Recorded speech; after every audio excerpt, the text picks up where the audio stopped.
Hello, this is Ronjini Joshua, and today we're going to be talking about managing the media in 2024. Welcome to the PR Playbook Podcast, the only podcast giving you actionable skills and advice you need to execute a strategic PR program. Warning: what you hear next may lead to brand awareness and increased sales and customer exposure. Now, here's your host, Ronjini Joshua.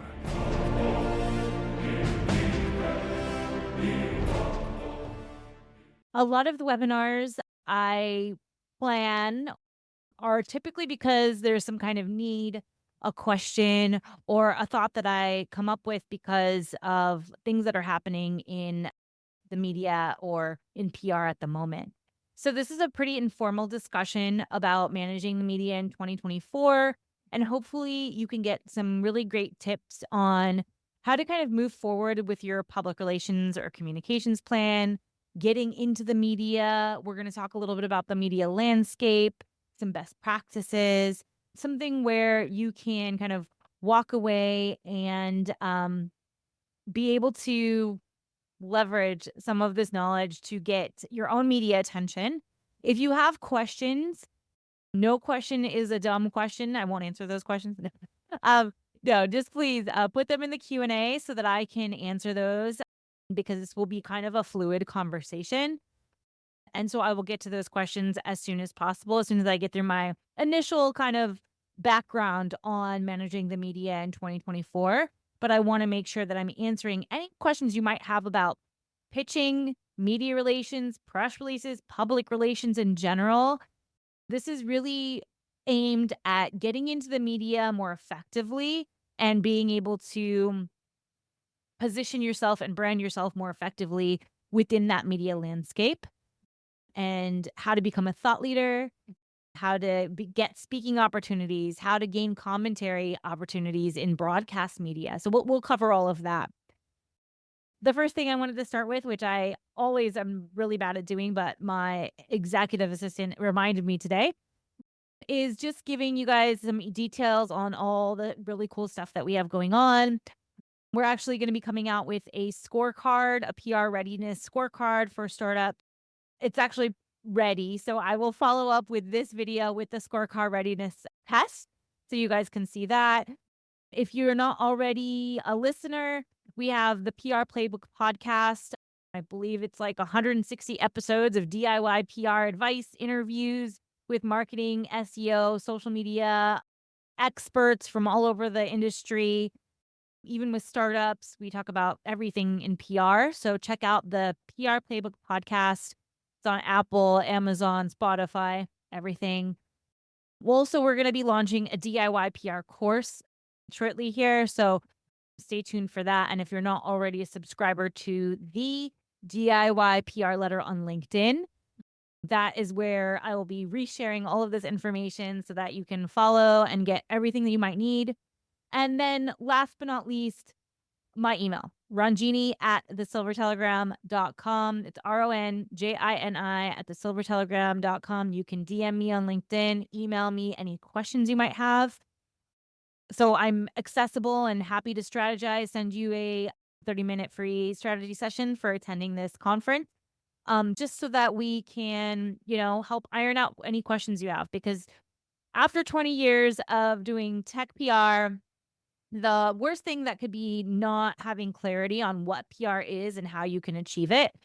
And so, one of my main goals is educating our potential customers or just our audiences, startups in general, founders, entrepreneurs, marketing pros on how to best leverage PR and what it means to have good PR and things like that. So that's kind of my viewpoint. So if you guys have any questions, please reach out either via email in the Q&A here or on LinkedIn.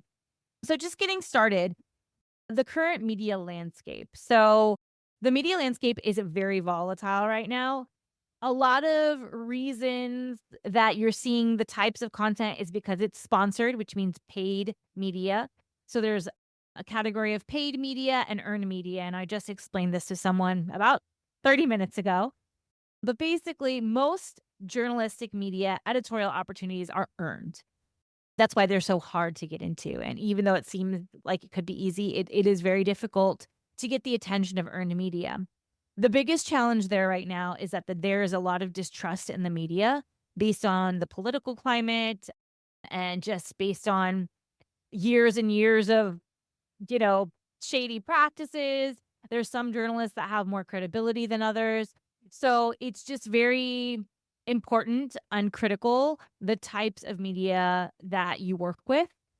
And nowadays, also, when you're talking about consumer tech and product reviews, there's a lot of paid sponsored posts that go on in the background. There's a lot of affiliate links because the media has had to change the way that they earn money.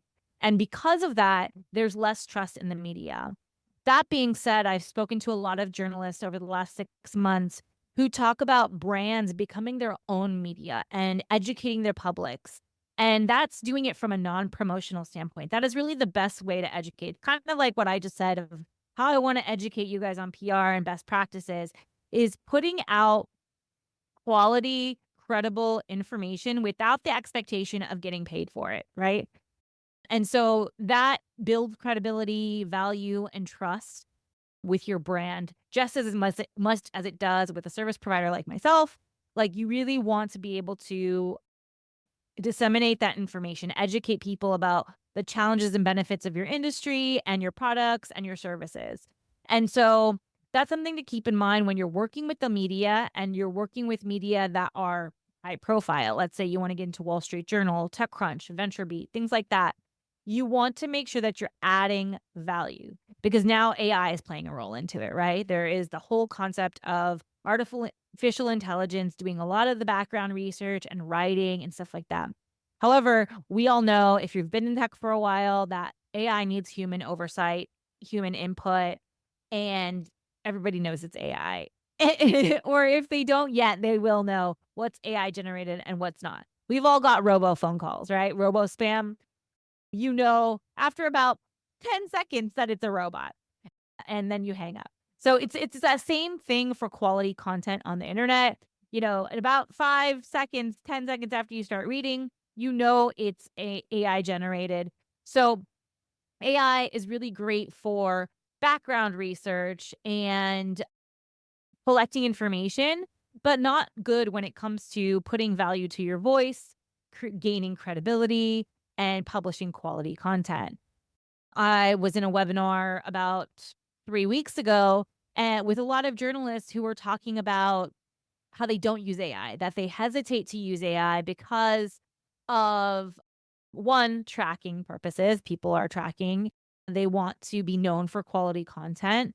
And also that they just don't trust that the AI is going to pull up the right information because there's not enough input yet.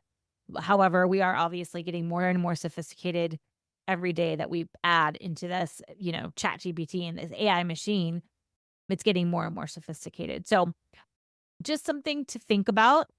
The media is looking for eyeballs. So that's something else to think about. Something that our clients often forget is that the media is not waiting for us to come to them with a pitch. What they're doing is waiting to have a story that's going to generate clicks, right? So that's what we have to focus on when we're working with the media. How do we help them get more viewers? How do we get how do we get them more attention so that we can get more attention? So help them help you basically. And so that's kind of the media landscape that we're working with. There's a lot of freelancers. So that's something also to be aware of. A lot of people are not on staff anymore. They're contributing to multiple publications. So know what they're writing, do your research, understand where their area and key of focus is. And then the other thing to know is that while there's not a lot of staff, there is a lot of need for content. So contributed articles, thought leadership, there's a lot of opportunities for that as well. And then what I've heard also is that freelancers have a little bit more time to generate stories than on staff journalists and reporters. So on staff journalists and reporters, they have an editorial manager. That manager assigns out stories And typically they want stories fast. It's a fast pipeline. So you have to give them as much information as possible on a quick timeline. However, freelancers have a little bit more freedom to build their stories, collect information on their own, go back and forth with people. So it's just something to be aware of. Last but not least about the media landscape is that reporters, freelancers, journalists are easier to find more than ever. So basically, when I started PR, I used to have to use a resource called Bacon's, which is a manual almost, like a thick manual about this big, and you have to look through it, and you can get their email address and their phone number, you look it up, it's almost like a telephone book. Then that, evolved to being online. Then that evolved to being Cision, which is basically, like the PR tool for most PR people, like the master PR tool. There's a lot of other ones as well, but that Cision is kind of a very well-known PR tool where you can look up information. Now, a lot of the media information is published on the website, a masthead, Twitter, on their link trees. So you can get media information. You can contact them on LinkedIn. I've heard two things about Twitter that a lot of journalists hate DMs, and then some journalists welcome DMs, but the ones who welcome them usually say that in their profile. So just be wary of that. Like how you contact people is a very touchy thing. I'm sure I've pissed people off. I know I have. And any PR person, if you haven't pissed someone off, you're not doing your job. So that that comes with the territory and having a thick skin. So the media landscape is really volatile. That's why it's so hard for people to work with the media. And that's why when you do it yourself, you have to kind of batten down and dig your heels in a little bit. And so it takes a little bit of time and resources, but it's worth it if you do quality over quantity, you do your research, you really kind of prime yourself. I almost guarantee that you'll get a response if you do the work. So I want to dive into pitching the media a little bit. And let me check if you guys have any questions yet. Okay, so no questions yet. Hopefully, I'm just answering them as I go along because I'm so good at this already. So, pitching the media, landing a pitch is really, really important, really difficult.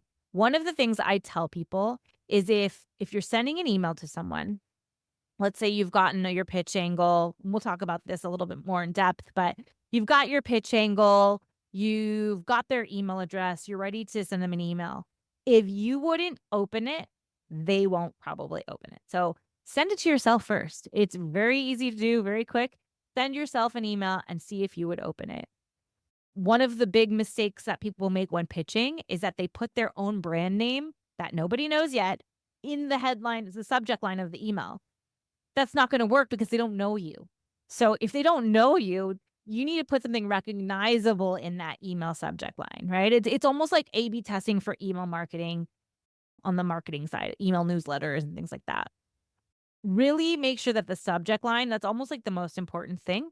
The subject line highlights why that person is gonna open that email. So if we're talking about an AI reporter, I'm being very generic.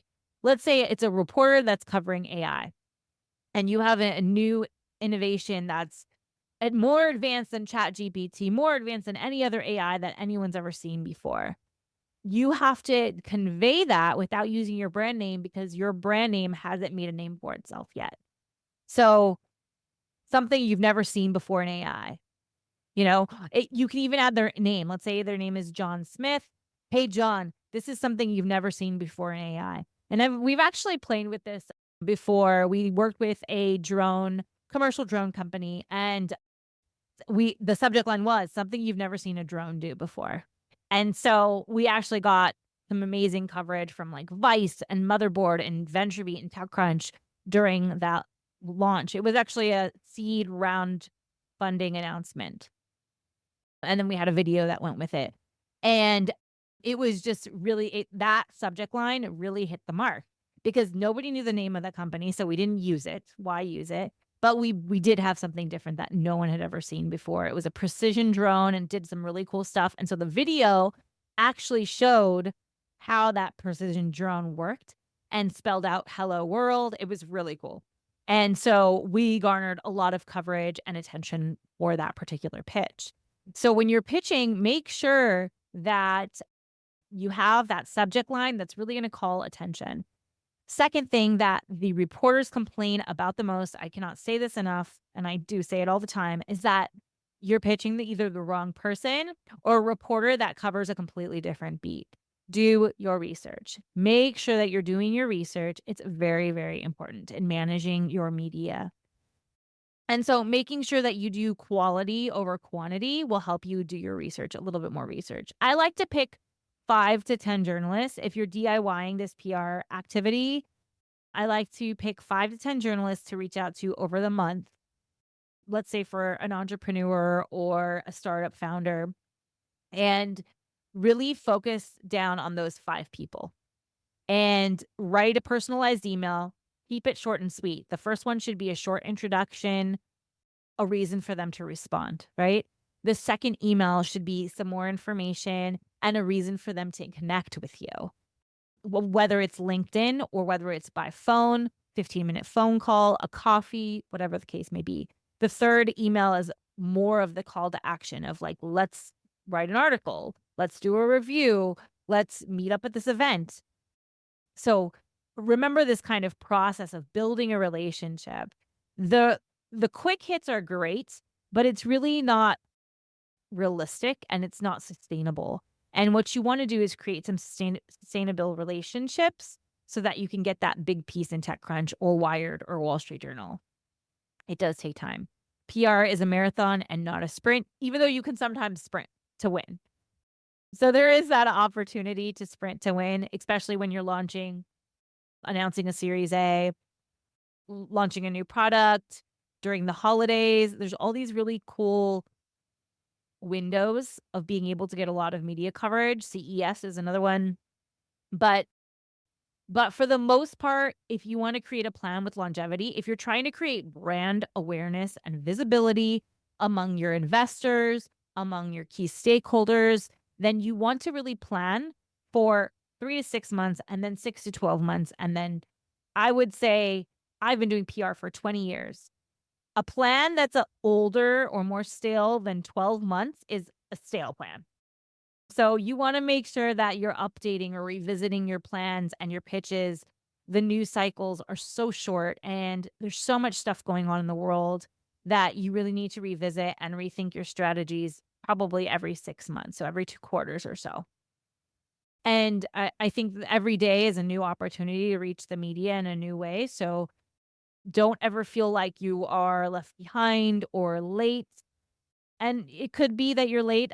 A lot of times, one of the big challenges that we see as a PR agency is people approach us for PR when they need it next week or this week. Plan a buffer into your PR program. There is time, no matter what you think you can do, at what speed you can do it in, time is the same for everyone.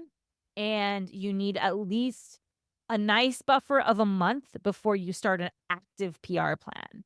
You could probably get that down to 2 weeks if you have someone, if you're paying someone more and you have a bigger budget and you have like the sole attention of that PR professional. You have a PR professional on your team, or you have a small team or a boutique agency like ours, but you're going to have to pay for that because time is something that you can't substitute when building relationships with reporters. And it also depends on the time of year. In the summertime, things take a little bit longer because people are in and out of the office.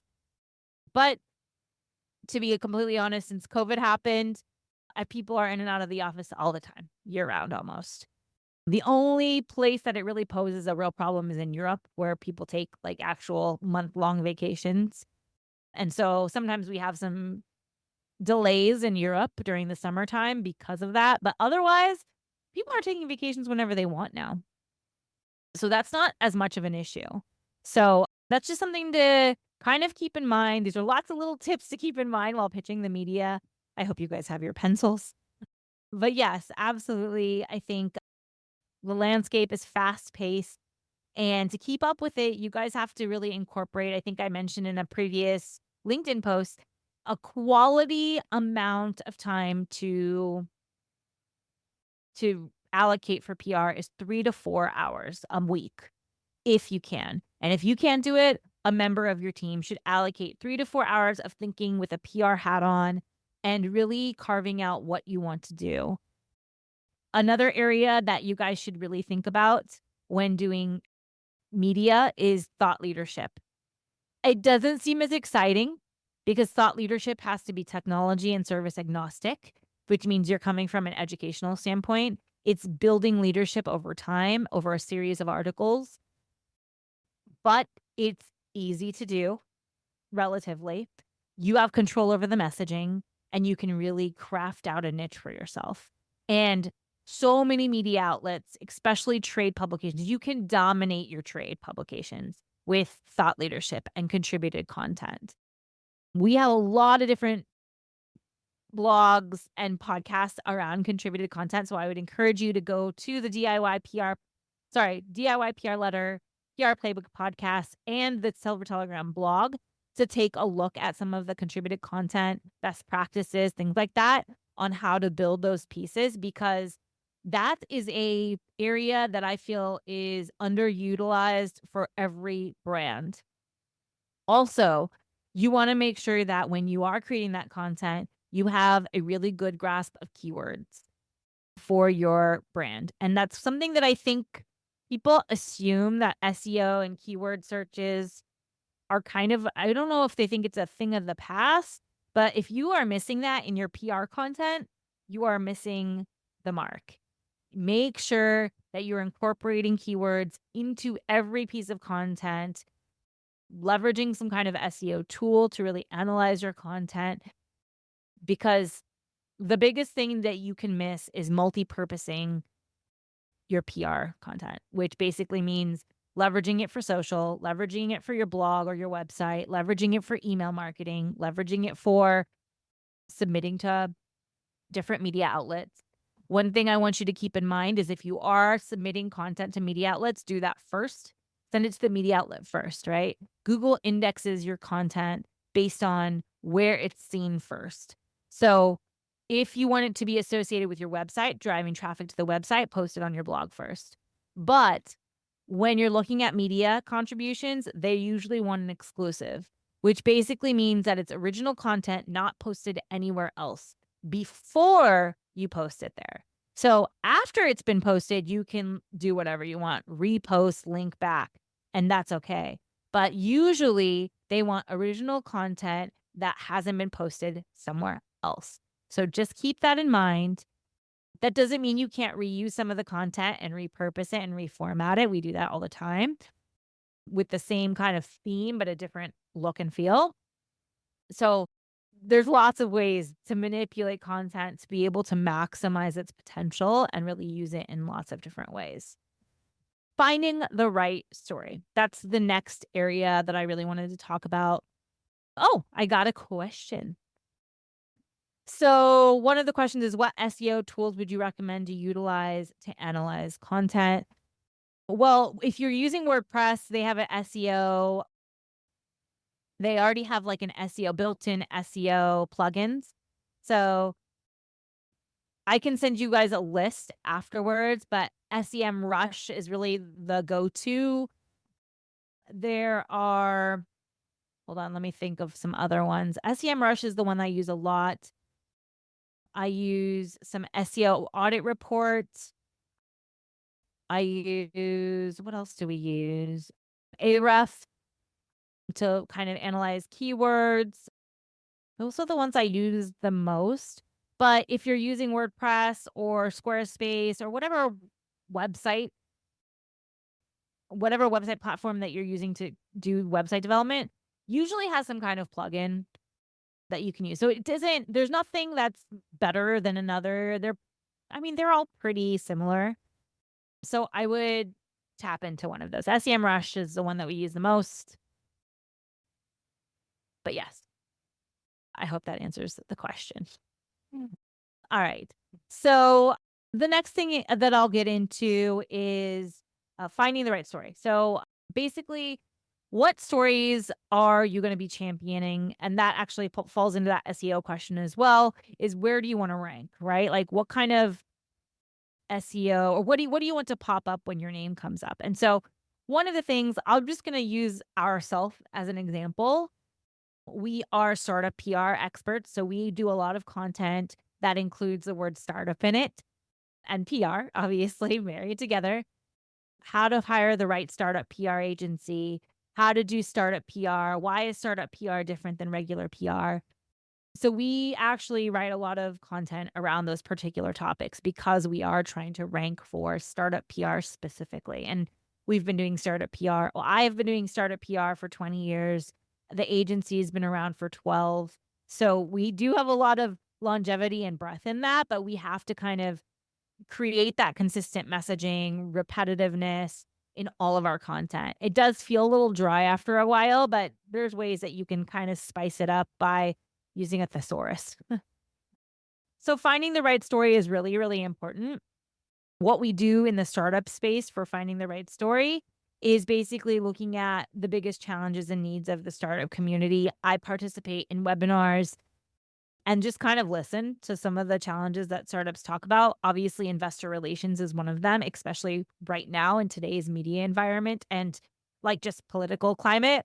They're talking about where investors are investing the most in startups. And so we address topics like that, like how do you improve your investor relations with PR? That's like the perfect example that I can give for us. And that is a viable story for us because we do deal with investor relations. Brand visibility is important for a lot of investors as well, so we kind of tap on that.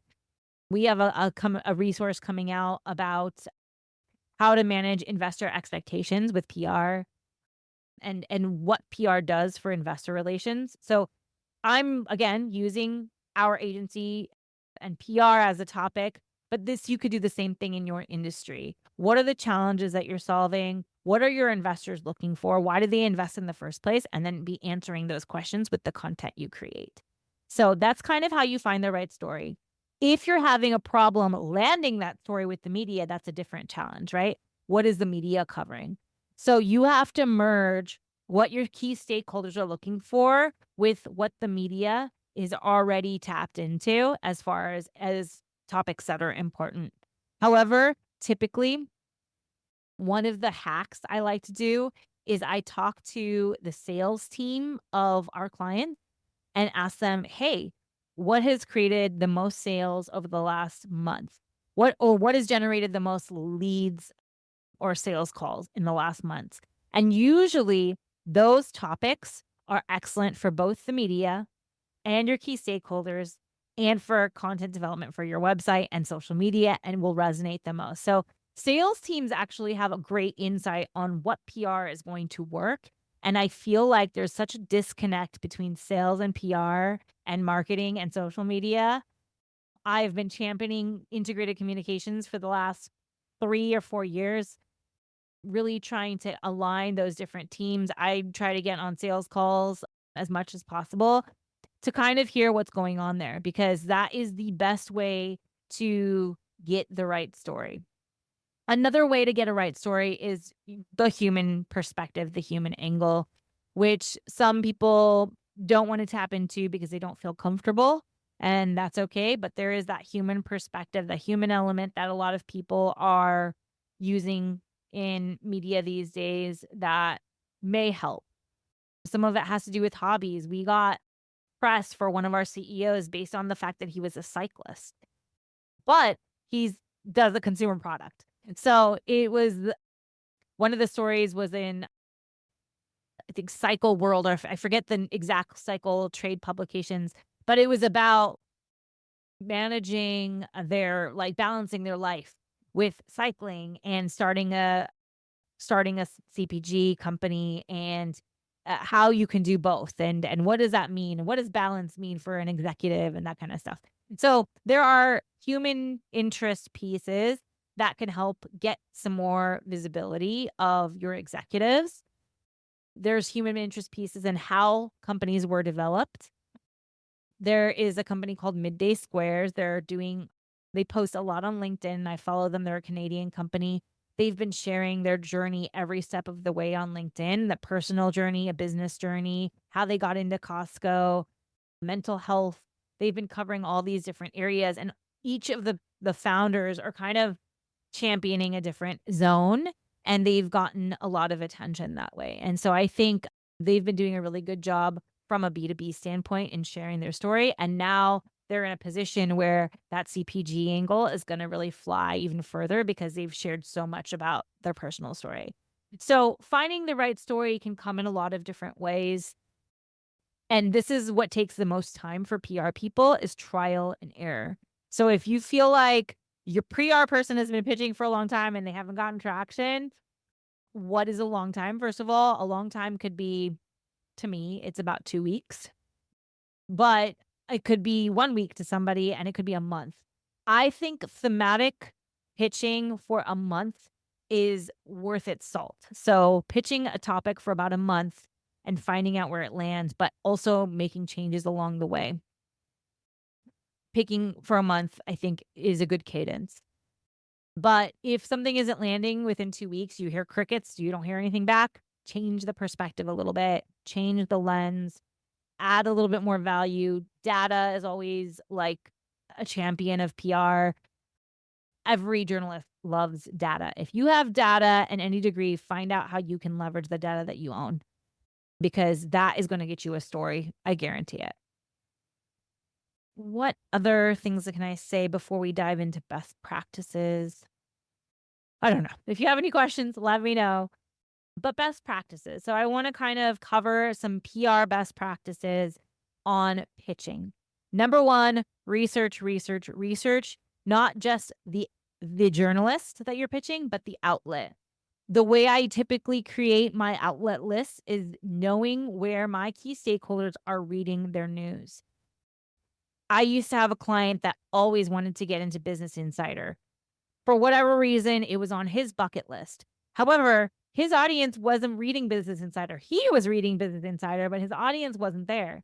So we got into Business Insider. It did not reap benefits. Same thing happened with GMA. We got one of our clients into Good Morning America, and they had a like 30 seconds, which is a lot, on air broadcast spot did not garner them sales because most people who are watching Good Morning America early in the morning are not off to go buy something. They're either at work, wasting time, or they're just watching the show to get their news updates or kind of find out about trends. They're not necessarily going to take action on a payment or to buy a product right then. So that's something to remember. Where does your key audience read their news? Pick outlets based on that. Journalists are great once you know what outlet that you want to approach. Each outlet has a variety of journalists that might cover similar topics. So something to note is that make sure that you look at that journalist's last like recent articles so that you know that that person is the right person. Sometimes on staff, editorial staff, they just get assigned stuff and they don't actually have a particular beat. And then some people will have a particular beat. So there is usually a reviews reporter. There's usually a startup tech reporter. There's usually a Hong Kong reporter. There's sometimes even a regional area reporter. So remember that there's so many different titles. Make sure you're looking at the right person. Twitter and LinkedIn are great places to find out exactly what they cover and kind of where their interests lie. Also, it'll help you get some personal information about them so that maybe you can say, hey, guess what? We went to the same college, or I saw that you recently went to Italy, and what was your favorite thing? Connect with them on that kind of level. So that's kind of the research portion. Find the right story. Best practices is to really identify a subject line that's going to get someone to open an email. Email is really right now the main mode of information sharing when we're doing pitching and reporting. DMs sometimes work, not always. Some people get annoyed with that. Just be careful and make sure that your email is short, sweet, and has a call to action. So short, sweet, has a call to action, but also shares the impact of why you're reaching out to that person. Another thing to note is time zones. When you're sending emails, be wary of the time zone that you're sending emails in. Not everybody lives in Pacific time, I've noticed. So there's Eastern time, Pacific time, there's, Asia time, there's UK time. Make sure you're sending it in their time zone. Muckrack is a tool that we use Similar decision. It's a kind of PR database. And what we've noticed in there is that the trend is that most reporters or journalists read and go back to their emails between 9 and 11 a.m. their time zone. So that's when they like to receive pitches. And so that's when they're more receptive to receiving pitches, 9 to 11. Now, if you have a relationship, you can manipulate that time zone, right? If you have a relationship with someone, you can send it at a certain time and they'll look at it. But if you don't have that relationship, try to send it in that window. I think right now I'm seeing that's the most common window that people are receiving and looking at pitches. The other thing is don't be afraid to follow up. But when you do follow up with value added content. Don't just say, hey, I sent you an email. Did you see it? I sent you an email. Here's some additional statistics that supports what I was saying before. Or, hey, this is my calendar link. Can we talk for 15 minutes? Have some kind of new information in every email exchange that you have. Don't be afraid to try to meet up with them in person, grab a coffee, get a breakfast, especially if you're heading to a trade show. Everybody has to eat. What do we fail to do when we go to events? We don't have time to eat, or we need coffee. Well, I need coffee, or we need to hydrate, or we need to sit down, or we need to charge our devices. Remember, tap into these real human needs to kind of get what you are looking for. And that way you guys can serve their need, they can serve your need for getting noticed.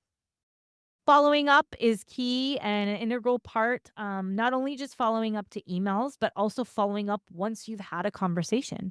Make sure that you follow up with assets, high resolution images, any other kind of assets that that reporter can use. You really want to make sure that you're providing the most value possible, becoming a resource for that journalist. The last thing I could say about best practice is in media and managing the media is really just look, I don't read the news every day. And what I do is really focus on the topic areas that I'm most interested in pitching. Because if you read too much, I think you cast your net a little bit too wide. You really have to be more specific to capture attention. So make sure that you're doing the right kinds of research and spending your time in the right spot when you are trying to manage media relations for your brand or you're trying to expand your brand visibility. Make sure that you are leveraging tools and ideas that are going to reach your key stakeholders, not just ideas that you come up with because you think they're good ones. So that's a lot of what we do is manage expectations that way. Also remember that if people are not responding, it could just be a timing issue. Maybe it's not that they don't are not that they're not interested, but it's just a timing issue of it's not the right time, they're working on something else. There's just a lot going on all the time nowadays. And so it's just really important to keep these things in mind to keep yourself sane. And there's a lot of opportunities out there. So if you're not getting one opportunity, bang down a different door. There's a lot of ways to get noticed and a lot of resources. So feel free again to email me, Ronjini at thesilvertelegram.com. I'm more than happy to provide some insights. If you have a pitch, if you have a headline, I'm happy to help you kind of fine tune it and get that in there. Oh, okay. We have another question I'll answer. What's the best timeline for follow ups? For example, is it 1 to 2 days, a few weeks? This is a great question. So I kind of go by the practice of 1 to 2 days. And I follow up at least 3 times, if not 4 times. I used to say follow up until they tell you to stop. But who has that kind of time anymore? I don't have time to waste on one person if I need to get to a new contact. So I typically do 3 follow-ups, 1 to 2 days apart. Few weeks, that actually would be a good way to do a quick reminder if you wanted to if you knew that person was, like, really the right person, I would put a reminder in your calendar to boomerang that email back to you in maybe a month and say, "Hey, I reached out to you last month about this topic. I still think it's very relevant. here's some new information. Is now a better time to connect with you? So, yes, absolutely. If you know that that person is the right person, because sometimes you just know, you're like, this is the right person, but they're not getting back to me because they're out of the office or they have something else to do, whatever the case may be. So for your immediate pitches, 1 to 2 days apart, 3 times. For that person who's just the right target who isn't responding, follow up into 3 to 4 weeks. Yes, absolutely boomerang that email. Another question is, what about follow-ups when sending out a press blast versus personalized pitching? Great question. So, press releases are another dynamic that I didn't really talk about in this conversation, but you need to pitch a press release before it goes out. That's just the nature of press releases. Once a press release is out, it's out. So, I would say if you have a finalized press release, start pitching it 3 to 4 days before the press release goes out. If you could do a week, great. I never see anyone have that kind of time, but a week before would be ideal. Pre-pitch it. That's called pre-pitching. You're going to pre-pitch it, get some interest. Usually there's about 3 or 4 people that'll weigh in if you have a good list and say, "Yes, I'd like to see your press release in advance." Okay? Then you also send out the press release. This is so key. I send it out 30 minutes before it hits the wire. I know it's like my little weird hack, but I send it out 30 minutes before it hits the wire. I know it's usually very, very early in the morning, like 6 o'clock Pacific time for most of our press releases. I can schedule that through some kind of connection in Gmail or my email program. So I'll schedule that, or I'll just plan to be up to send those emails that early. So I do it 30 minutes before it hits the wire. Hey, this is coming out at this time. And then I do another follow up the next morning. This press release came out yesterday. Wanted to follow up to see if you can cover it. So those are the 3 times, the 3 kind of categories of outreach for press release. So a week before, day of, and the day after. And hopefully you're like having communications and like different interactions in that time frame. And then by the end of that week of when you do the press release, it's pretty much over. It's over. That's basically how much time you have to get coverage on a press release, unless there's some kind of other big thing tied to it. That's usually the lifespan. It's about 2 weeks. It's a 2-week lifespan where you have to really get the attention that you want. Unless it's a product where you're going to get product reviews, it's a consumer tech product, then you have a little bit longer because people are going to review the product, and that's a whole different program. So, and then the personalized pitching, I would do a month. I would give a month for that personalized pitching and really kind of dedicate some time and effort into kind of building that flow that I talked about earlier. 1 to 2 days for 3 follow-ups, and then kind of revisiting it in a month later or revisiting it a couple months later. And again, it depends on how certain you are that that journalist is the right person. So I hope that answers your question. I think that answers both of these questions. So any more questions that you guys have? I think those are really good tent poles to kind of follow up on. All right. I hope you guys have gleaned a lot of information. I feel like I've said a lot of really cool little points here, and we'll send this recording out to everyone who registered. So you guys will get that. I'm also going to send some pitching resources. So AP best practices, the outline of a pitch. We have some worksheets that you guys can see. So I'll follow up with those in addition to some of our resources. Again, the PR Playbook podcast is a great resource. It has a lot of the DIY tips that I talked about today. DIY PR letter, please subscribe and share with anybody that you know that would feel like they get value from it. And then our blog has a lot of great content that is really in depth.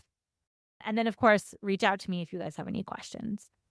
I hope you found this useful. I think I've answered so many questions, and I look forward to the next webinar. If you guys have any ideas, shoot them over to me, and I'm happy to do a webinar on that next. Have a great week, and Happy summer, everyone. Good luck.